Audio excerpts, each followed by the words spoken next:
Hello guys, welcome back to an episode review of Hollyoaks for Wednesday, 7th of August 2024. Freddie's ready to be discharged from hospital and he's in the recovery stage.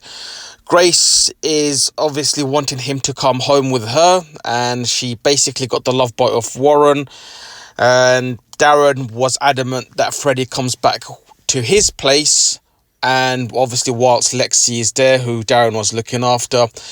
Now, Darren's obviously been a great uncle to Lexi and a good brother to Freddie. He's just looking out for Freddie because he knows obviously the whole reason why, obviously in their eyes, that Freddie's been in this situation was because of Grace Black.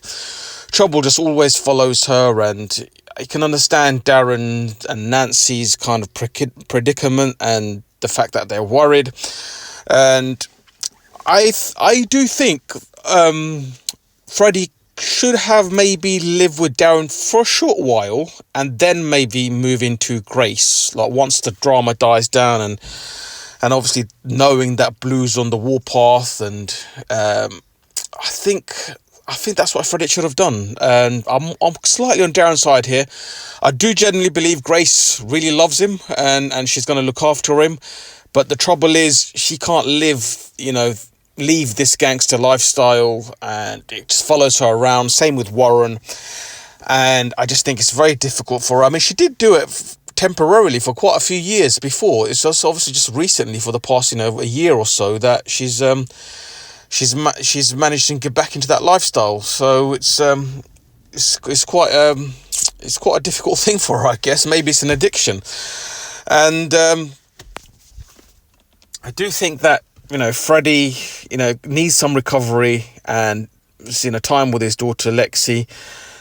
Maybe Grace needs to try a bit more with Lexi, and because Lexi does seem a little bit scared of her or terrified of her. But it's quite an interesting setup. And obviously Rex was held hostage in Grace's little love boat, the flat, the little apartment on the boat that her and Freddie are going to live.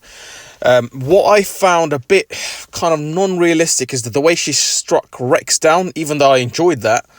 I mean, he is still kind of like same size as Grace, and the fact that she's done so much damage in one backhand, I don't know, guys. I could have, she's definitely could probably have Rex, but the extent of the damage she made on his face in one backhand or one swift movement, I don't know, that was a bit unrealistic. But then again, it was enjoyable, so, everyone wins. Freddie let him go because he doesn't want any more drama, which is probably understandable for him being in a coma for many weeks. And, I'm glad Freddie did that.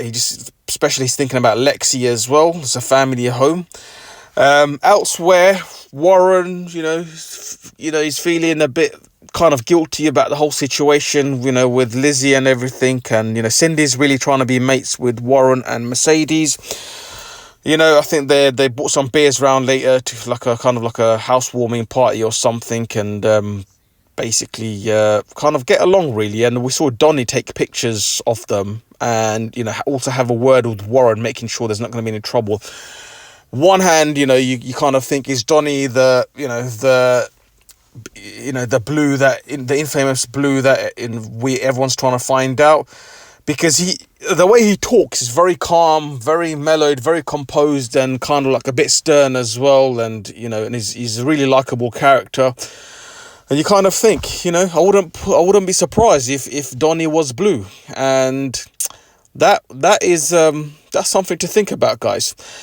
And the fact that he's taking pictures as well, he's obviously got some sort of involvement if he isn't Blue. So that leaves us now with the McQueens, who are absolutely, especially Teresa, who are mortified and very angry, frustrated over the whole situation with Zoe, which I think is a bit rich because from Teresa's side, because she slept with Abe the other day, her cousin's, fiance.